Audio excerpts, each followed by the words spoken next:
Hello student, welcome back in my channel dear ma'am Pooja. और जैसे कि मैंने आपको प्रॉमिस किया है कि मैं कावेरी की हर चैप्टर की आपको एक्सप्लेनेशन और पूरा वर्क दूंगी, क्योंकि ये न्यू बुक आई है, सीबीएसई ने इसी साल लॉन्च की है। और इससे पहले मैंने कावेरी के chapter first how I taught my grandmother to read की पूरी एक्सप्लेनेशन, एमसीक्यू और वर्क दे रखा है।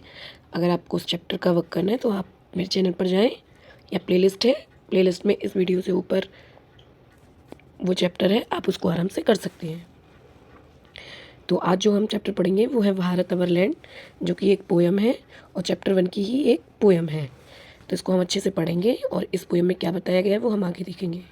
तो बिना देर करे शुरू करते हैं। बस आपसे भाई एक बार रिक्वेस्ट, चैनल को सब्सक्राइब करें, वीडियो को शेयर करें और लाइक करें। तो the name of this poem is Bharat our land, यानी भारत हमारी धरती। और इसका जो वर्क है मैं इस वीडियो में बाद में कराऊंगी, पहले आज इसे केवल एक्सप्लेन करेंगे। ये रिफ्लेक्ट एंड रेस्पॉन्ड है, ये आपको करना है। इसमें मैं बता देती हूँ क्या करना है। Recall the lines of the national anthem and complete the table given below with the names of the state, mountain range and reverse mention it.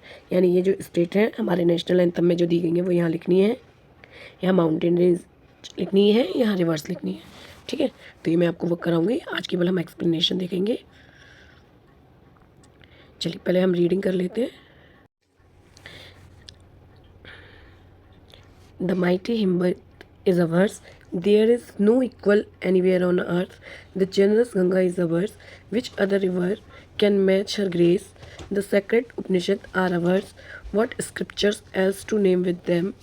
This sunny golden land is ours. She is peerless. Let's praise her. तो यहाँ पे किसके बारे में बताया गया है? हिमालय के बारे में बताया गया है। एक्सप्लेनेशन अभी करेंगे, पहले रीडिंग कर लें। Gallant warriors have lived here. Many a sage has sanctified this land. The divinest music has been heard here, and here all auspicious things are found. ये देखिए इस चैप्टर में ये पूरा हिम्मत दिखाया गया है। ये सेज हैं, ये उपनिषद हैं, किस तरह से वहाँ पहाड़ियों में सेज पूजा कर रहे हैं। Here Brahma's knowledge has taken root, and the Buddha preached his Dhamma here. Of hoary antiquity is Bharat. She is peerless. Let's praise her. और ये पोएम किसने लिखी है? सुब्रमण्यम भारती ने। ठीक है, तो आज बस हम इसकी एक्सप्लेनेशन देखेंगे और वर्क करेंगे। अंडरस्टैंडिंग है। चलिए, poem name is Bharat our land, poet is Subramania Bharati. सबसे पहले पोएम के बारे में जानेंगे। This poem expresses deep love and pride for India, यानी ये जो पोएम है ये भारत के प्रति गहरे प्रेम और गौरव को व्यक्त करती है। The poet praises India's natural beauty, culture, history, spirituals and heroes. जो कवि है वो क्या करता है? भारत की प्राकृतिक सुंदरता, संस्कृति, इतिहास, आध्यात्मिकता और नायकों की प्रशंसा करता है। ही calls India Peerless and unmatched in the world. वह क्या करता है? भारत को दुनिया में बहुत ज़्यादा क्या बताता है? अद्वितीय दिखाता है, जाने उसके बराबर कोई भी नहीं है। और अनमैच, जाने इसका कोई भी मैच नहीं है। This poem encourages readers to respect and celebrate the greatness of our country. और ये जो पोएम है, ये कविता है, हमारे रीडर्स को ये देश की महानता का सम्मान करने और उसका उत्सव मनाने के लिए प्रेरित करती है। तो ये पोएम है। पोएम के बाद पोइट के बारे में भी हम देखेंगे थोड़ा सा। Who is the poet of this poem? Subramaniam Bharati. Subramaniam Bharati was a famous Indian poet and freedom fighter. Subramaniam Bharati प्रसिद्ध कवि और स्वतंत्रता सेनानी थे. He is known as the national poet of Tamil Nadu. वे तमिलनाडु के राष्ट्रीय कवि कहलाते थे. His poem focuses on patriotism, freedom, unity and social reform. उनकी जो कविताएं थीं वो देशभक्ति, स्वतंत्रता, एकता और सामाजिक सुधार पर केंद्रित हैं. He inspired people during the Indian freedom struggles. उन्होंने भारतीय स्वतंत्रता संग्राम के दौरान लोगों को बहुत ज़्यादा प्रेरित किया. यानी ये उन्होंने ही लिखा जिन्होंने इस चीज़ को फील किया. तो देखते हैं आगे पोएम स्टैंजा. इसमें हम वर्ड मीनिंग देखेंगे और एक्सप्लेनेशन देखेंगे. ओके, तो फर्स्ट स्टैंजा. द माइटी हिम्मत is ours. There is no equal anywhere on earth. The generous Ganga is ours. Which other river can match her grace. तो वो cab में इसमें क्या क्या है? हिम्मत. हिम्मत क्या है? यहाँ पे क्या बताया गया है? हिमालय को बताया गया है, जो कि इंडिया का ग्रेट माउंटेन रेंज है. जेनरस, जेनरस किसको बताया गया है? जेनरस का मतलब क्या होता है? Giving kind and providing a lot to other. ठीक है, यानी काइंड होना, देना और बहुत सारे लोगों को करना. अब इसकी एक्सप्लेनेशन देख लेते हैं जो इंपॉर्टेंट है. In this stanza, the poet proudly says that the great Himalayas belong to India and no other mountain in the world can equal their greatness. यानी वो बता रहे हैं कि इस पैराग्राफ में ये बता रहे हैं कि जो पोइट है वो बहुत ज़्यादा प्राउडली कहते हैं कि हिमालय भारत का है और दुनिया का कोई भी पर्वत उसकी महानता की, उसकी ग्रेटनेस की बराबरी नहीं कर सकता. He also praises the river Ganga, calling it the most generous and graceful river. वो गंगा की नदी की भी प्रशंसा करते हैं और उसे सबसे उदार और सुंदर नदी कहते हैं. Through this the poet shows pride in India's natural beauty and richness. इसके माध्यम से जो कवि हैं वो भारत की प्राकृतिक सुंदरता और समृद्धि पर गर्व भी करते हैं. मैंने आपको हिंदी इंग्लिश दोनों में दे दिया है जिससे आपको कोई प्रॉब्लम ना हो. Now stanza 2. The sacred Upanishad are ours. What scriptures else to name them? This sunny golden land is ours. She is peerless. Let's praise this her. इसमें वो कैप देख लेते हैं, वर्ड मीनिंग देख लेते हैं कौन कौन से हैं. फर्स्ट है उपनिषद. उपनिषद क्या होते हैं? जो हमारे ग्रंथ होते हैं ना, उनको कहा जाता है. Ancient Indian spiritual and philosophical scriptures. ठीक है, जो हमारे 4 ग्रंथ हैं, जिसको भी चारों ग्रंथ के नाम पता हो वो कमेंट सेक्शन में लिखें. नेक्स्ट क्या है? स्क्रिप्चर्स, होली रिलीजियस राइटिंग और टेक्स्ट. कुछ ग्रंथ के अलावा कुछ स्क्रिप्चर्स भी होते हैं जिनमें बहुत ज़्यादा वो लिखे जाते हैं धर्म के बारे में, उनको स्क्रिप्चर्स कहा जाता है. पियरलेस. पियरलेस का मतलब है विदाउट इक्वल, अनमैच, जिसकी कोई तुलना ना हो. No explanation. In this stanza the poet speaks about India's spiritual and culture wealth. इस स्टेंजा में, इस पद में कवि भारत की आध्यात्मिक और सांस्कृतिक संपदा के बारे में बात करते हैं. The Upanishad which contain deep spiritual knowledge were written in India. ये जो उपनिषद थे जिनमें गहरा आध्यात्मिक ज्ञान है, भारत में ही लिखे गए थे. He calls India the golden land and she is no other country can be compare to her. और वो ये बताते हैं कि भारत को सुनहरी गोल्डन लैंड कहते हैं और कहते हैं किसी भी अन्य देश से इसकी तुलना नहीं की जा सकती. He urge everyone to praise and honour the nations. वो क्या कहते हैं? वो सभी से देश की प्रशंसा और उसका सम्मान करने का आग्रह करते हैं. ठीक है, समझ में आ रहा होगा ना. Next stranger 3. Gallant warriors many a sage has sanctified this lands the divinest music has been heard there and here all auspicious things are found. ठीक है. ब्रेव, गैलेंट मीन्स क्या होता है? Brave and courageous. Sanctify, made holy और blessed. ठीक है, brave यानी बहादुर, करेज means साहसी, सेंटिफाइड मतलब पवित्र और ब्लेस्ड, डिविनेस्ट मतलब एक्सट्रीमली ब्यूटीफुल और हेवनली, जिसमें ये बहुत ज़्यादा खूबसूरती हो, और ऑस्पिशियस मीन्स लक्की, ब्रिंगिंग गुड फॉर्चून. ऑस्पिशियस माने क्या होता है? भाग्यशाली होते हैं और जिनको अच्छा भाग्य मिलता है. Next. In this stanza the poet highlights India's as the land of brave warriors and holy sage. इस पद में यानी इस पैराग्राफ में जो कवि है वो भारत को वीर योद्धाओं और पवित्र संतों की भूमि के रूप में दिखाते हैं. Many heroes have protected the country and many saints have purified it with their wisdom. वो बताते हैं कि बहुत सारे जो हमारे नायक थे उन्होंने देश की रक्षा की और बहुत सारे संतों ने इसको अपने ज्ञान से पवित्र किया. He also mentions the rich musical traditions and says all good sacred things exist in India. और वे बताते हैं कि भारत की जो हमारी म्यूज़िकल संगीत परंपरा है उसको भी बताते हैं, और वो बताते हैं कि वो सभी अच्छी और पवित्र चीज़ें भारत में मौजूद हैं. Now question. Here Brahma's knowledge has taken root and the Buddha preached his Dham here of honorary antiquity is Bharat. She is peerless. Let's praise her.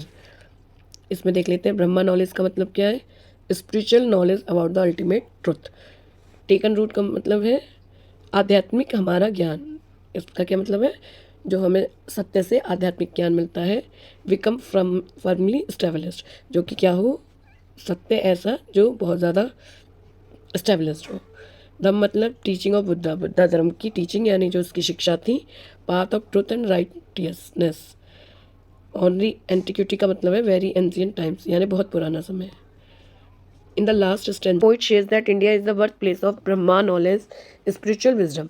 यानी जो लास्ट पैराग्राफ था उसमें पोइट ने बताया था कि ये जो भारत है ये ब्रह्म ज्ञान यानी आध्यात्मिक ज्ञान की जन्मभूमि है. It is the land where lord Buddha preached his teaching of peace and truth. भारत को एक यह वह भूमि है जिसमें भगवान बुद्ध ने शांति और सत्य के अपने धर्म यानी शिक्षाओं का प्रचार किया था। India is described as an ancient and glorious civilisation and once again the poet calls it unmatched and worthy of praise. ये जो भारत है इसको एक प्राचीन और गौरवशाली सभ्यता के रूप में वर्णित किया गया है और कवि ने एक बार फिर इसे बेजोड़ और प्रशंसा के योग्य बताया है। तो बच्चों ये इसकी एक्सप्लेनेशन है। इसमें हम ये और देख लेते हैं कि जो टाइटल है ये अप्रोप्रिएट क्यों है, क्योंकि ये इसके अच्छा क्यों है ये बताया गया है।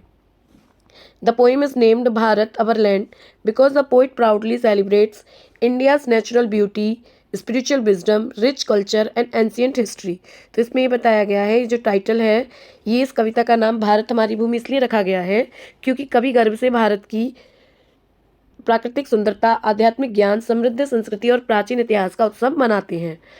By repeatedly calling everything ours, she shows a strong sense of belonging and patriotism, emphasizing that India is our motherland and deserve love, respect and praise.